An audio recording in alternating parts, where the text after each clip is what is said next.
Hello and welcome to today's episode of Two Pigs in a Pod, a podcast for the people of Glazing by the people of Glazing. I'm George, your host, and I'm delighted to welcome onto the show today Richard Diliberto. Welcome to the show, Richard. Morning, George. Well, as we always do with our guests, is for them to introduce themselves and what they do in our industry. So, who are you and what do you do? Well, I'm Richard Diliberto, as you already mentioned, and I'm Sales Director at Condor. Nice. So we always take it back to right to the beginning of people's careers within our industry. So can you tell us about how you first got started in the glazing sector? Well, I wouldn't say it's by accident. It was more through choice. Nice. That's what I like to hear. We don't really get that much on this show. I was working for the motor trade and just looking for something completely fresh. Wasn't enjoying it, and long term, I just didn't see myself fitting into that world too well. So I thought, well, I'll just branch out and see what's there. Yeah. So simply just got in touch with a few recruitment agents. They approached me about a job working for Quantal, which is an old equine business based down in Devon. And I said, yeah, okay. So I went and had a look, spoke to the people, thought, yeah, like the business. It's manufacturing. And to be honest, I wanted to get into manufacturing. Okay. It was something that I was keen and learning again into. So I took the job up with Quantal, and that was 14 years ago, and Nice. I'm still in the industry. So there must be something about it that's keeping me in it. Yeah, definitely. And what was your first sort of thoughts about the sector? Did you know anything about glazing before you went down there and spoke to people and learned about the manufacturing side? Did you know anything about what it was about? Not particular. To be honest, when I joined Quantal, I thought it'd be more of an architectural building business where I'd be dealing with more of the commercial sector, which turned out I was dealing with more installers. And to be honest, I preferred that. It's a little bit of a faster sales process. The people are a little bit more down to earth. But I knew nothing really about the glazing industry other than the stigma of it's a little bit white gold, which has become a little bit more mainstream with the TV show now. So that's the only vision I got of the UPVC world. And I thought, if I thought to myself, that's the world I'm getting into, I think I'll been a little bit more hesitant. But I'm glad because it's a great industry to work in. It's just not pretentious whatsoever. It's a fun industry to work in. Everybody knows each other. And you go to these networking events and we just all have a great time. It's very relaxed. Yeah, and when you first started the first job, and you was in it for sort of a few months, what was your impressions of it? Of the day to day run? Like you said, it's become a great industry for you to work in. Like you said, 14 years. But what was that first impression like? Was you like, yeah, I like this place sort of straight away? Yeah, people are friendly, they're approachable, and when you career salesperson, that makes your life a lot easier. The fact that you could roll into a showroom and I'd just have a down to earth conversation about somebody with somebody, and for me, having the personality to do that, it just makes your job a lot easier. Just willing to walk in, make friends, and talk to people.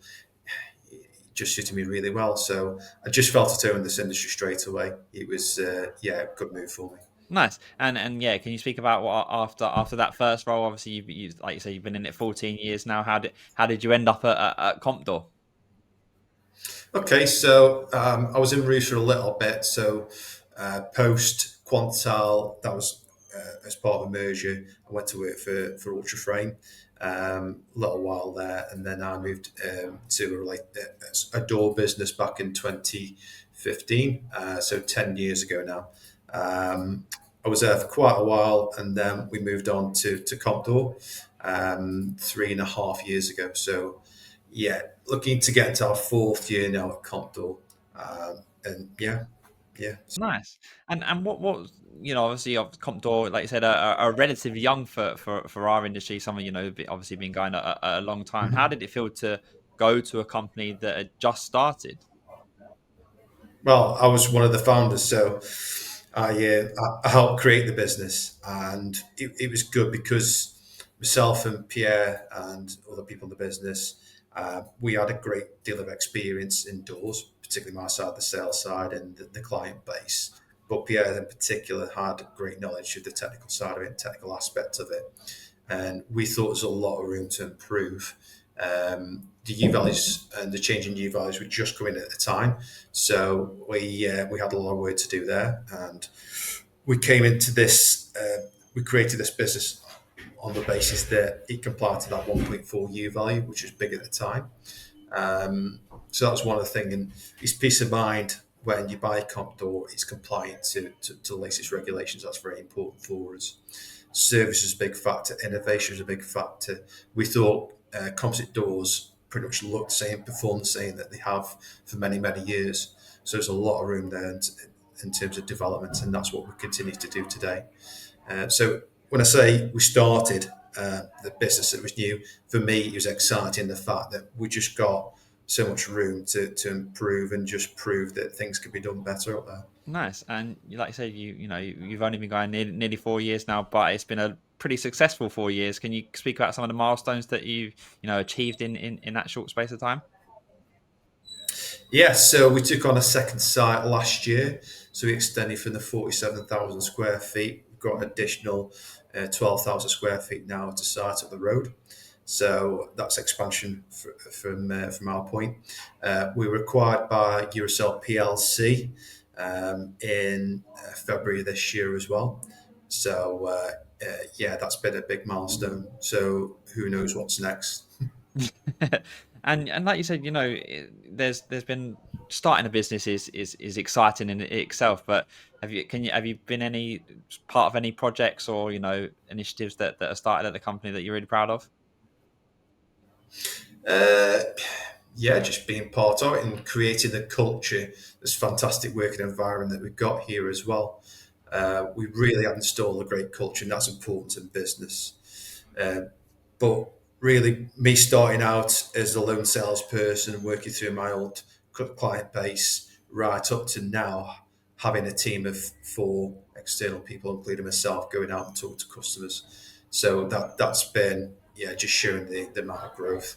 Just looking down because my office window looks down to shop floor just to see how busy that is as well compared to 3 4 years ago we were down there painting the floors just having got the keys to these initial premises. Um, Other things, the Fit Show gigs this year for us was really successful, having such great presence at Fit Show. Be right next to the pig stand as well in the evening, so we had a great atmosphere. That's probably my favourite Fit Show of all of them, and I've been involved in every single one. So that was also a great achievement. And just seeing the business grow over that period, it's been makes us very proud of what we've achieved, not just us, but the people we've employed as well. Yeah, and did you obviously you go in with expectations of creating a successful business, but did you see it being as successful as it is this quickly? It's certainly what we've hoped for. Yeah, it's been tough. It's been a real challenge, but absolutely, yeah. If looking back, if it had been stood down there painting the floor, thinking himself, am I going to be as successful as we are now in 3.5 years' time? I think I'll be very, very happy. Yeah. Brilliant and nice. And obviously, you're the sales director, so you're speaking to customers every day, every minute of the day. What are the trends that you're seeing with both companies that you're speaking to and with homeowners? I don't get too much involved with homeowners, but generally the feedback is good. People like dealing with us, and the thing is, you said it yourself, just having the ability to pick up the phone and speak to one of the directors if they feel the need to. I mean, I run some key accounts myself, and I speak to them day in, day out, and it's just having that connection. It's having that personal touch that just goes a long, long way. You'd be surprised how many businesses, not necessarily in this industry, but how many businesses don't have that anymore.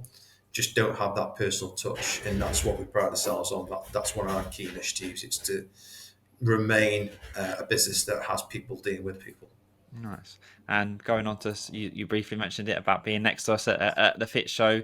Obviously, you're a regular at our events along with other people from Comptor. When did you first come to the PiGs events, and what makes them so important for you personally? First one was pre-COVID, so I'd say 2018. Yeah. Down at the old venue that used to host them in Birmingham. and it's a lot quieter then. It seems to have grown significantly, particularly the one in Birmingham. Yeah, Last one we went to was really busy. yeah, So it's incredible for we talk about how quickly comp doors grow. Similarly with pigs, how much that's grown. You've got so many more events. Thames Cruise we did yeah. a few weeks back, Newcastle, Bristol. All these events have just popped up.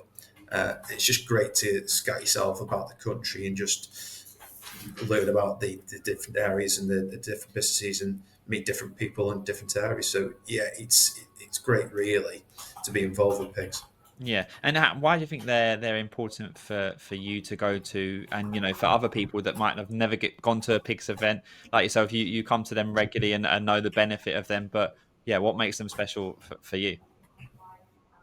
For me, it's great to see people in similar positions with other businesses. You just get to chat and catch up, similar challenges, helping secure, for example, it could be suppliers. So down in Bristol, I was talking to a potential glass supplier for us. So it's not necessarily winning business; it's looking how we can benefit your business in other ways.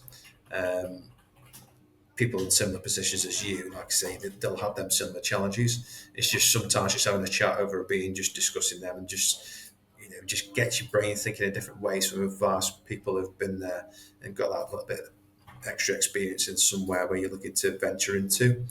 As well as that, you've got the potential of winning new clients as well. So just getting into conversations from our point of view, if there's people who are not particularly happy with the current door supplier, well, great, that's an opportunity for us as well. So it's just keeping connected, it's keeping in contact, it's keeping your foot in the industry as well, and just related to it and just being a part of it. That helps you rather than sometimes your ideas getting skewed by other things you see in the media. Yeah, yeah, yeah, definitely. And you're one of our annual sponsors, which obviously we're forever grateful for having you on board. But why is it important for Compdor to be aligned with us at Pigs, and not only attend to them but sponsor them as well? Um, Look, I get on with you guys really well.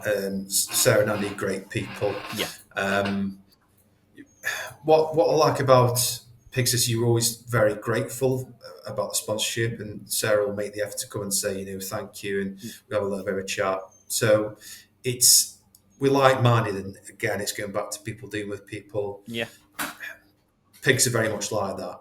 They're very much involved in the industry, and look, I give them credit for the work that they do. You guys do, setting up the events, whether it be in this country or another country, as well as that the walks that they do, Kilimanjaro, which we got involved with last year. yep. Stacey represented Compdor, we sponsored her to climb Kilimanjaro. So all these events we wouldn't have if it wasn't for pigs. So credit to you guys. I appreciate that. Yeah, appreciate the kind words. And for, like I said, you've been going for it for 7 years now. So for someone that hasn't been before, why should they come to one of our events? Apart from obviously meeting you, of course. Yeah, there's always some drinks floating about as well, which work quite well. Look, just go, like I say, you meet people in very similar situations to you. So if you don't think you're going to benefit, if you're driven to think to yourself, I'm going to go there just to win your business, that's the added bonus. But it's the experience you have with other people, get to chat with people and just get a feel, just bounce ideas off each other. So yeah, it's about the bigger picture rather than think to yourself, this is a sales opportunity. Nice. And going back to yourself, you've got nearly reached 15 years in the industry now. What keeps you so passionate about being there and being at Compdor? There's always other milestones to achieve, and that's what we're going for now. So it's getting to a certain point and think, okay, that's great. And my thing's always been, even when I start a new role, what's the next thing? When I started in this industry, I'm thinking, okay, well, it's great work for Quantal as an area sales representative was at the time. What's the next step? And sitting here now, I think to myself, yeah, there's always other things. We can always be bigger. We can always have improvements. You've got to think on your feet. You've got to think bigger all the time. Otherwise, you get complacent. So you just got to continuously develop, continuously innovate, continuously work with your people, and yeah, just change things about, just be different. Otherwise, you get stagnant, and that's where, for me, if you get complacent, that's where you start to lose business if you're not careful. Yeah. And what's next for Compdor that you're allowed to tell us? Obviously, I'm sure you've got lots of plans that might not be allowed out to the public yet. But what can you tell us for the rest of this year and going into next year? Rest of the year, we've got one or two small items. So relating back to Fit Show, some items we had on display as prototypes that we're just about to launch, and that is from the feedback that we had at Fit Show as well. So this is how it works. So that's going to be for the rest of this year. Next year, we've got big growth plans, and we have for the next few years. So longer term, we're aiming to be market leader. That's where we want to be. We want to be people's, not only in the industry, but with the general public. We want to be the number one go-to as a composite door supplier. Nice. Perfect. Well, thank you very much for the main part of our podcast. We're now moving on to our quick fire question round now, which if you've seen our previous episodes, it's just, I'll ask a question. It's just one word, one sentence answer. And first thing that comes to your head. So as we always do you prefer talking over email or by phone or in person? In person, absolutely 100%. That is more impactful than anything else. Yeah, definitely. What would be one word to describe yourself?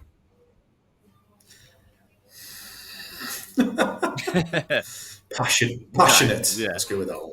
nice. What's your go-to comfort food? Oh, pasta. Nice. It's in the blood. I'm part Sicilian. It's got to be Yeah, pasta. exactly. Yeah, you had to do something like that.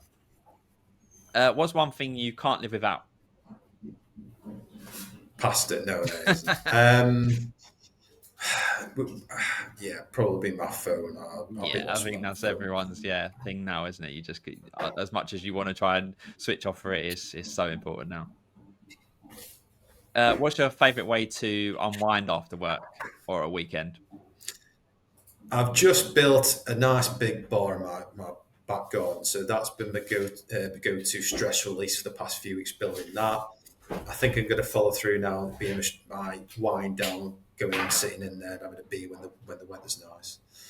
But when the weather's not, I was just going to say, when the weather's not nice, then spending time with 4-year-old. She's that's good stress release. Say stress release. It's stress in a different way. Adding more stress. What's your preferred work environment? When you're in the office, is it a quiet office where you can get stuff done, or you like a buzzing, sales team and factory floor? So two things I've always said is salesman never stops selling. And as a salesperson, my office is the road, it's the M6. So I prefer to be out, seeing customers, being on the road, talk to people. If they got problems, sort out the problems.